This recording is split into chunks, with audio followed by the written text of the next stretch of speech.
Hi hello ನಮಸ್ಕಾರ. ಈ ರೀಸೆಂಟಾಗಿ ಕೋರ್ಟ್ ಅವರು ಮತ್ತೆ ಗೌರ್ಮೆಂಟ್ ಅವರೆಲ್ಲ ಸೇರ್ಕೊಂಡ್ಬಿಟ್ಟು ಅದೇನೋ ಸ್ಟ್ರೀಟ್ ಡಾಗ್ಸ್ಗಳನ್ನೆಲ್ಲ ಕೇಸ್ ಹಾಕ್ಬೇಕು, ಹೊರಗಡೆ ಹಾಕ್ಬೇಕು ಅಂತ ಹೇಳಿದ್ದಾರೆ. No no no no no no I am not in favour of any of this. ಯಾಕ್ರಿ ಬೇಕು? ಆಮೇಲೆ ಬೆಂಗಳೂರಲ್ಲಿ ಅದೇನೋ 13,000 ಡಾಗ್ ಬೈಟ್ಸ್ ಎವ್ರಿ ಇಯರ್ ಆಗುತ್ತೆ ಅಂತ ಒಂದು ಫುಲ್ಲು ಕಿರ್ಚ್ಕೊತಾ ಇದಾರೆ. Why what? 13,000 ಅಷ್ಟೇನಾ? ಬೆಂಗಳೂರಿನ ಪಾಪ್ಯುಲೇಷನ್ 1 ಕೋಟಿ ರೀ. 1 ಕೋಟಿ ಪಾಪ್ಯುಲೇಷನ್ಗೆ 13,000 ಡಾಗ್ ಬೈಟ್ಸ್. ಜೂಜುಬಿ ರೀ, ಜೂಜಿಬಿ.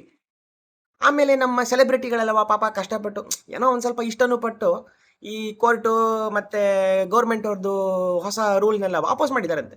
Makes complete sense. Complete sense. ಅವ್ರೇನಾದ್ರು ಅವ್ರ ಮಕ್ಕಳನ್ನ ಲಗ್ಗೇರಿನಲ್ಲೋ ಅಥವಾ ನಮ್ಮ ನಂದಿನಿ ಲೇಔಟಲ್ಲೋ ಶ್ರೀರಾಮ್ಪುರದಲ್ಲೋ ಅಥವಾ ನಮ್ಮ ಜಯನಗರದ್ದು ಗಲ್ಲಿ ಸಂಧಿ ರೋಡಲ್ಲಿ ಬಿಟ್ಟಿದಾರಂತ? ನೋ.